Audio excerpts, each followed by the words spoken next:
Uno de los temas que nos venimos preguntando desde que comenzó la pandemia es qué pasa con las personas mayores, primero porque decíamos no pueden salir de sus casas todo el año pasado, después vengan a las consultas médicas, por ejemplo, porque tampoco pueden dejar pasar tanto tiempo. Entonces, entre esas idas y venidas, las personas mayores tenían que tomar decisiones y que muchas veces esto ha afectado de diferentes maneras. Por eso vamos a hablar con una especialista en psicogerontología para ver, bueno, cómo se tramitan estas cuestiones. ¿Cómo está, Flavia? Gracias por venir. Bueno, muy bien. Y gracias por la invitación y por instalar la temática en este espacio que es tan importante y puede llegar a tantas casas. Así que gracias. ¿Cómo encontrás hoy a los adultos mayores después de haber pasado un año de pandemia con todo esto que estaba diciendo recién? Bueno, en realidad, como decías recién en la apertura, fue un año bastante con mucha incertidumbre, se transitó con mucho miedo, con muchos temores, pero a nivel general, ¿sí? A nivel general, en todas las edades hubo una disminución en cuanto a la cantidad de consultas médicas, ¿sí? Y principalmente se vio también en las personas mayores. Y uno dice, bueno, realmente esto no es casual, ¿sí? Estábamos frente a una situación en la cual se configuró el espacio, digamos, de las personas mayores como un grupo de enorme riesgo, ¿sí? O sea, sí, ellos podían llegar a tener COVID, podían llegar a morir, porque eso justamente eran las estadísticas que marcaban los países que iban como más avanzados en su pandemia. Y realmente esto generó cierto temor y acatamiento al quédate en casa, ¿sí? Entonces, configuró un espacio para las personas mayores donde se puso el foco en la vulnerabilidad biológica, ¿sí? Quedó como homogéneo el grupo de personas mayores, tienen que quedarse más que nunca en su casa, y se borraron las diferencias. Siempre desde la psicogerontología o desde la gerontología en general hablamos que no existe un tipo de vejez, sino diversidad de vejeces. Claro. ¿Sí? Cuanto más grandes somos, más diversos somos. Entonces se borraron las diferencias, porque podemos pensar en vejeces autónomas y autoválidas, que deciden, que siguen activos, que trabajan, que tienen proyectos de vida y que ahora tenían que vérselas en su casa por una cuestión de edad y por una cuestión del organismo, la reacción ante el virus o el miedo de lo que podía llegar a ocurrir.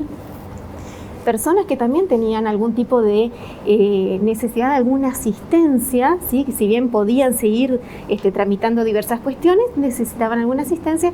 Otras personas que también tenían una dependencia, ya sea física, ¿sí? O cognitiva, y que necesitaban de la presencia de otros. Y con el COVID también se limitó la posibilidad de contar con este otro, ¿sí?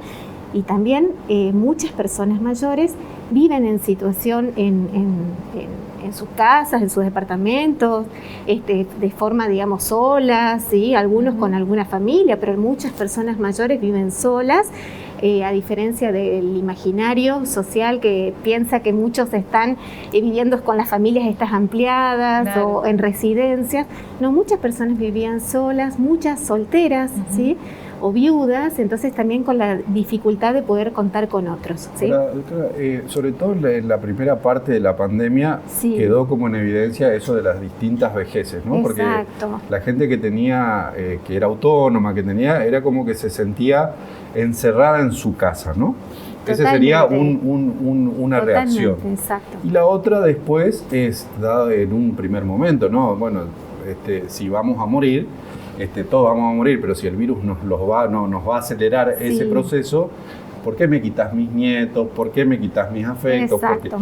¿Cómo eso fue evolucionando también, no? Sí, eso creo que en todos fuimos atravesando por diferentes momentos en la pandemia. Al principio de un acatamiento absoluto, y después de diversificar formas de contacto. Después muchos quedaban fuera de la posibilidad de diversificar a través de, no tenían tecnologías como para poder contactarse con los nietos, extrañaban muchísimo.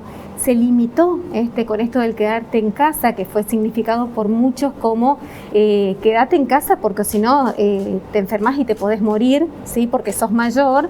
eso frenó muchísimo el contacto con el otro, también por el temor de sentirse responsable de contagiarse y después contagiar a sus afectos, ¿sí? Entonces, se cortó, digamos, ¿no?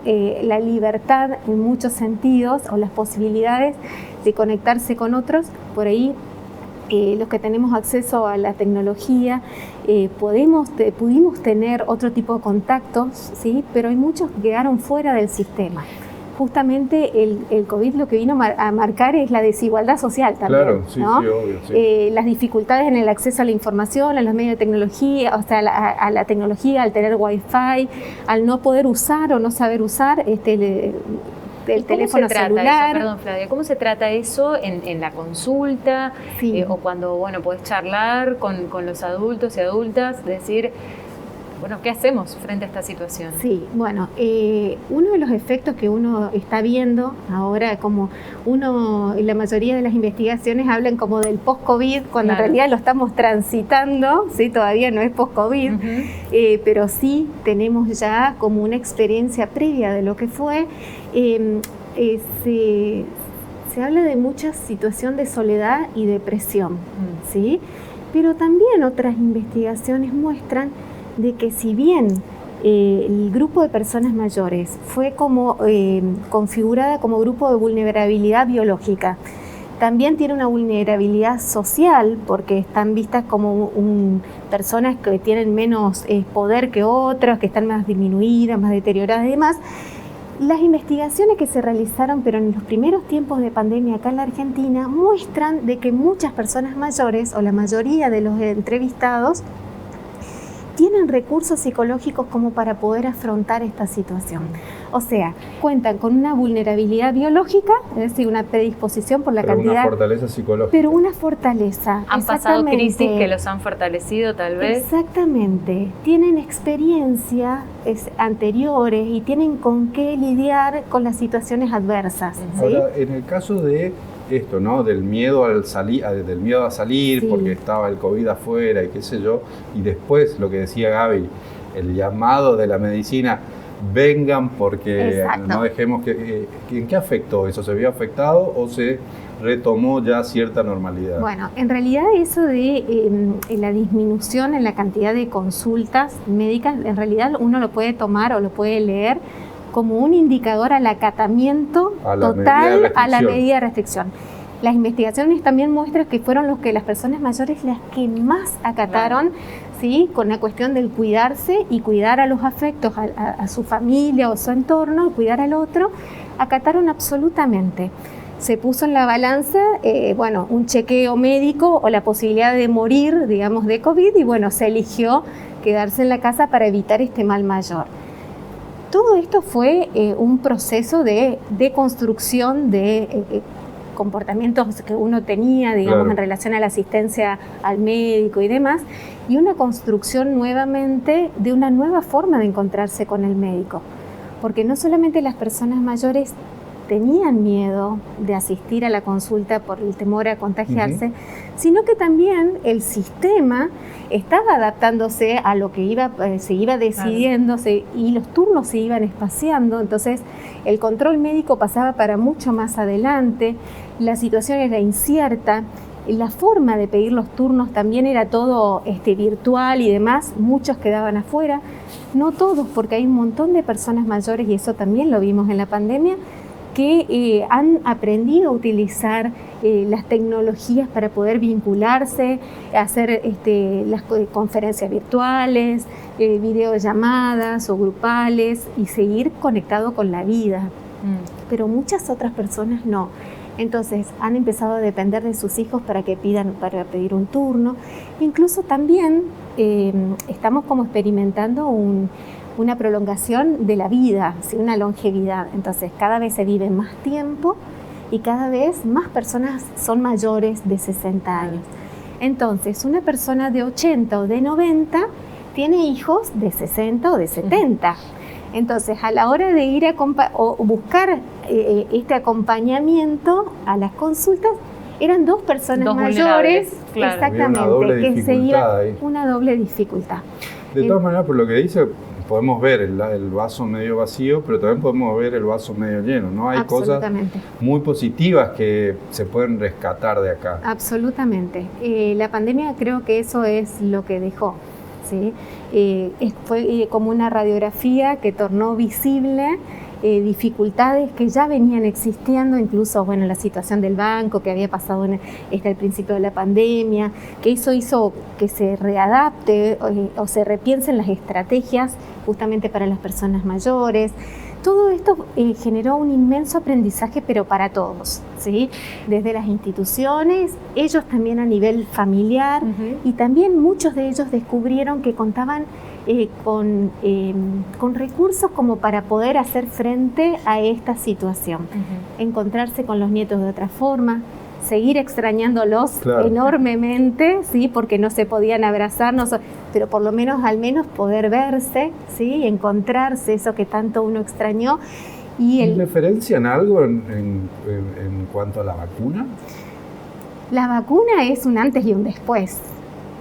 La vacuna fue algo, era como el encierro hasta que aparezca la vacuna, porque la vacuna no solamente lo que hizo fue prevenir de alguna manera, o lo que hace es la prevención, sino lo que permite es la posibilidad o la esperanza de volver a vivir, de volver a conectarse con grupo de pares en el centro de jubilados que se cerraron, poder conectarse también con el centro de día, con los pares, con los encuentros con los otros, con la familia y con los nietos. Eso es una de las cosas que más se ha extrañado, es el encuentro con los nietos, aquellos que los tienen, ¿sí?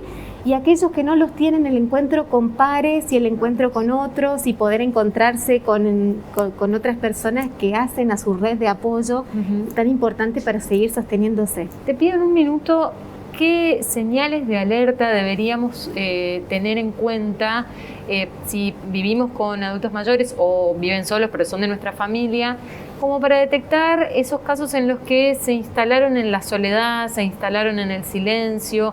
¿Cómo ayudar a que, bueno, ahora la vacuna abrió una nueva posibilidad a salir también de ese lugar, ¿no? Absolutamente. Muchas veces la soledad es elegida. Sí, claro. Y no hay que forzar, digamos, a salir, sino que es un proceso, ¿sí? En el cual podemos pensar a toda esta situación de pandemia como con efectos, ¿sí? De también estrés postraumático, se ha visto, tipo ataques de pánico ante la situación, una amenaza, ¿sí? Como inminente. Entonces también implica todo un proceso, ¿sí? De poder acomodarse a todo lo nuevo que se viene y también ir como adaptándose y viendo de a poco de que el afuera no es tan amenazante, que estar con otros no genera ya tanto riesgo como sí lo tuvo, donde la propia vida corría riesgo y la vida del otro. Entonces, es de a poco este proceso de acompañamiento, ir viendo hasta dónde puede, hasta dónde desea hacerlo, ¿sí? Y por supuesto siempre estar como acompañando a la distancia, respetando los lugares, los espacios, los silencios y los deseos y las posibilidades de cada uno. Muchísimas gracias, Flavia. Gracias a ustedes por la invitación. Estuvimos hablando acerca de cómo es ser adulto en un contexto de pandemia, en esta pandemia en particular, después de haber transcurrido un año, cómo se vive hoy esta situación.